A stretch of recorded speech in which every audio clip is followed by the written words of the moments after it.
It shows up here as your energy, the Ace of Cups, okay? Having love for somebody, feeling this immense, immense love overflowing out of your heart to another person. And I feel almost like there is something here in the spread that's telling me something's not getting off the ground. You could be working with this person, they could be a friend, and so you might not want to mess up the working dynamics or the friendship. And as a result of it, you don't let your feelings known, even though you feel it immensely. The person that you're dealing with, they show up as the Ace of Wands. I'm drawn to the scars. This is somebody that might have a lot of scars on their hands. Like physically, literally, they might have a lot of scars. Or it's somebody that really grabs life by the horns. You know, they're adventurous, they're risky, they might not stay around in one place. They're trying to make a lot of things happen for themselves. They're also somebody that you might feel they're not going to stick around. So I don't want to I don't want to kind of like limit their options. I don't want to keep them with me. I want them to roam. For some of you, you might be dealing with a fire sign, Sagittarius, Aries, or Leo. And there is a sense of destructiveness with this person. Either they are, prone to being very impatient and make bad decisions and impulsive and go after the first thing that they see, or there is a carelessness about them in the way that they live their lives. They might be here today, gone tomorrow. And I'm once again drawn to the scars. So it might be someone who's accident prone or somebody that likes to create, tension and conflict in a situation. And so as much as you care about this person, I feel like you don't feel safety in their love, or you don't feel like they're the right person for you, even though you feel an immense sense of attraction and just kindness and like this soulful connection that you have with another person. And I feel like for many of you, especially, I see a very strong singles vibe. For many of you, you're not short on suitors. You're not short on attention from other people. But there is somebody in your midst that is very dynamic, very different, very colorful. They bring a lot of excitement into your life. If you feel like you've just been going through the motions, working hard and just getting through things, working home too, then I feel like this person, they bring a breath of fresh air, or they're so exciting to be around. But for whatever reason, you don't trust. It's like things are just not getting off the ground for whatever reason. Um, Taking two steps forward, one step back. It's like things are very, very slow, even though there's a lot of attraction and there's a lot of love. Something's not getting off the ground. So I'm inclined to believe like could be a friend that you're falling for, or somebody in your work environment, and you don't want to ruin the dynamics. The person could also have a lot of suitors. This is a card about communication and the arrows of love. She's kind of either pushing for the communication or she is blocking off the communication. It's somebody who is inundated by too many text messages, too many emails, too many messages, like through Messenger. So it's somebody that has a lot of attention that a lot of people like, and they might have a lot of things going on in their lives, and they're trying to sort things out.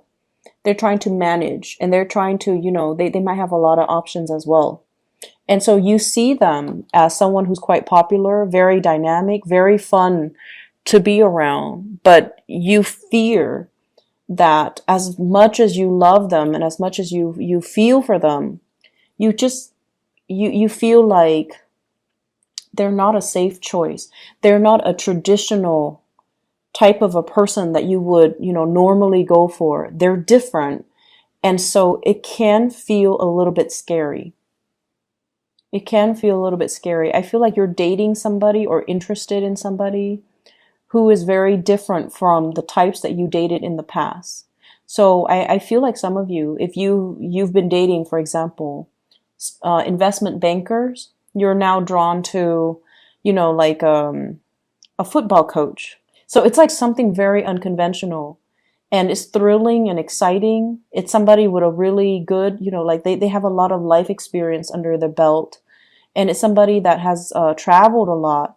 It's somebody that is, they see the world as a place to explore.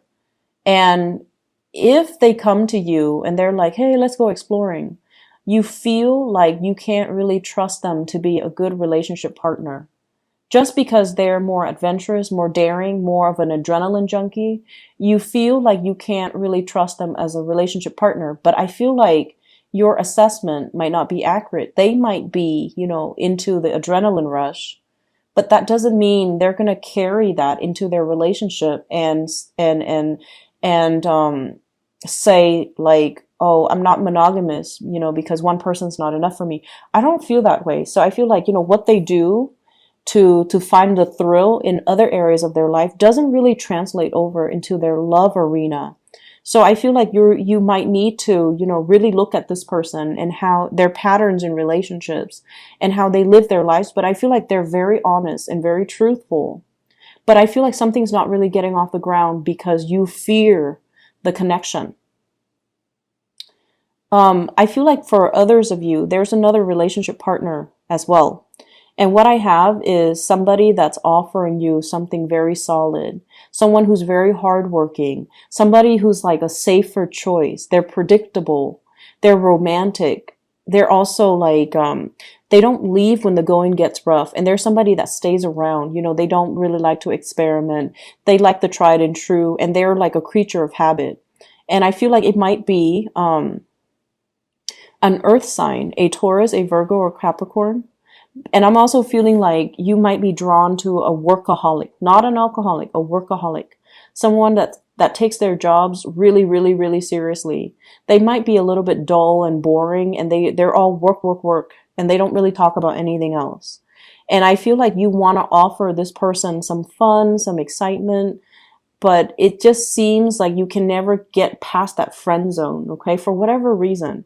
It might be the environment that you're in. So bring them out of that environment and bring them into your world, and then introduce them to new things. I feel like it's just a matter of you taking the initiative to kind of bring them away from their natural habitat and then crossing over to your world so you can show them some fun. You can show them how you do things, so that the two of you can be alone. So finding alone time, I feel like if there's a stalled relationship or if things are just not really getting off the ground, finding a way for you to kind of bring them into your world, either solicit them for a date or, tell them to meet you for coffee, or tell them to, hey, why don't you take a break from work and come with me for a walk? Be very, very nonchalant about it, or be very like, just,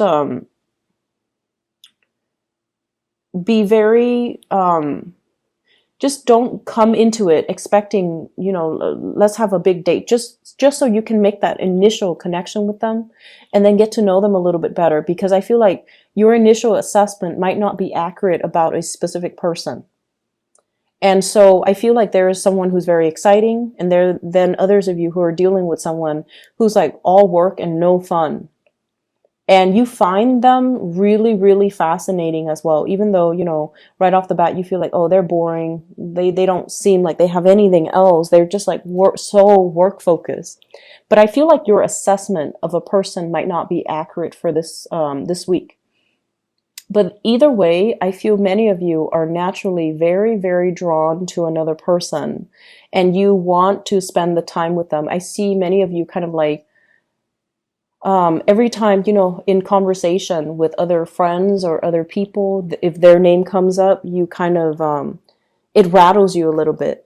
And I see somebody like right outside your door, you're outside their door, kind of hovering, trying to rehearse in your mind, like, what should I talk to them about? How should I need to plan out the conversation so that I have something to say. Otherwise, there's going to be that awkward silence. So I feel like you're trying to rehearse a conversation in your head, or you're trying to think of like talking points so that the conversation doesn't lag, or there's no lull in the conversation, and that would in turn, create the awkward silence. I see you wanting to get to know somebody, wanting to get them out of their element so that you can get to know them more on a personal level. But nothing is really being done. It's like admiring somebody from afar, but there's no concrete actions taken from your end to make it a reality. Okay. So this is something we need to work on. We need to make our intentions a little bit more known, and we need to be a little bit more verbal with, hey, why don't you take a step away from work and, go for a walk with me or get some coffee with me? Or you can say like, you've been working really hard. You want to take a break and, do this with me?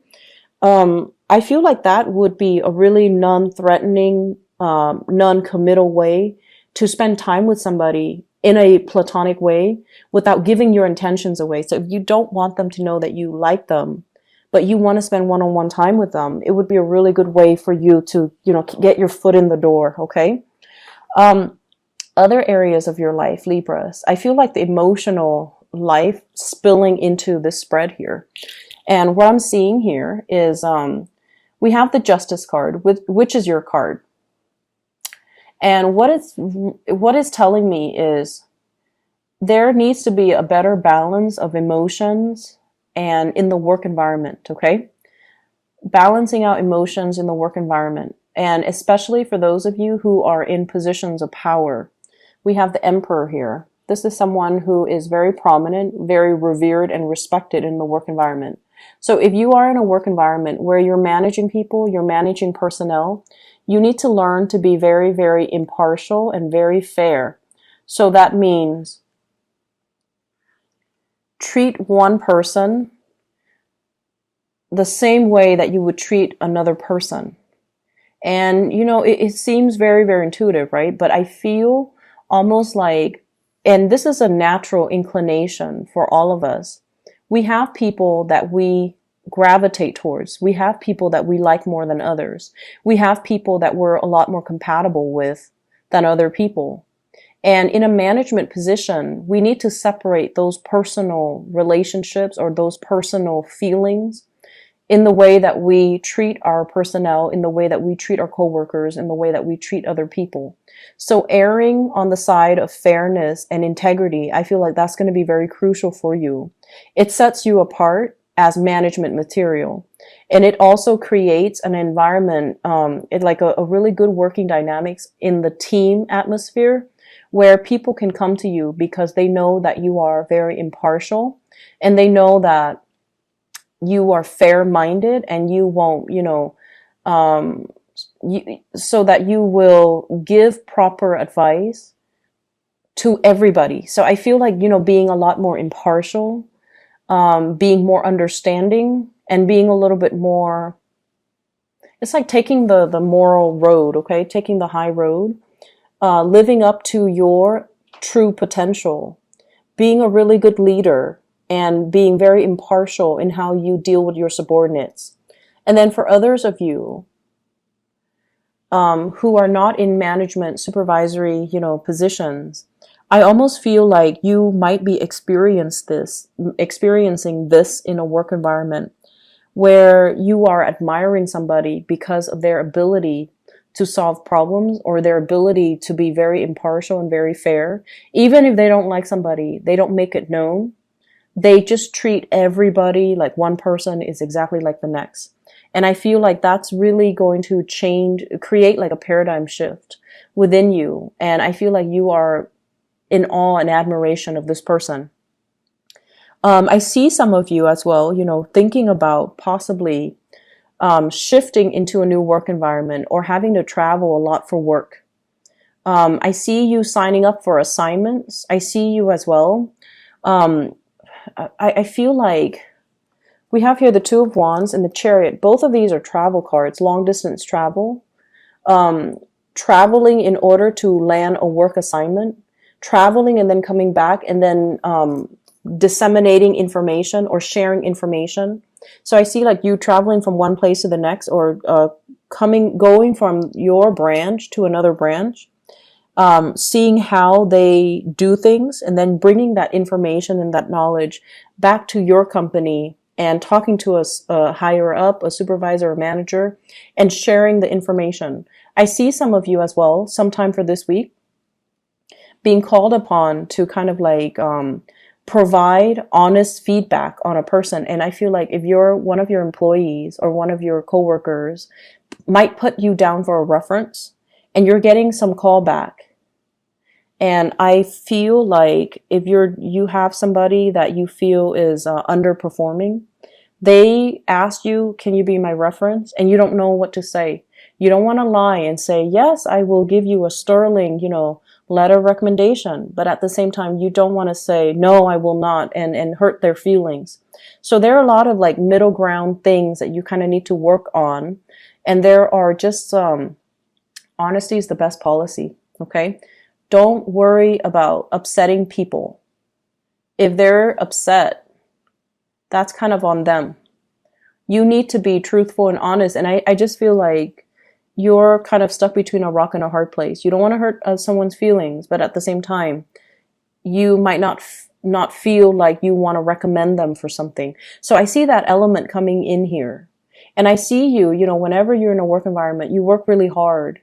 You go above and beyond to make sure that you know the ins and out of how to do your job. And I feel like you're very thorough when you do your job. And so when people are not as adept as you when it comes to fulfilling their job responsibilities to the best of their capabilities, I feel like you don't really have the patience to deal with them. So be careful about that too. And I mentioned this for Virgo, but I feel like the energy is also coming in here.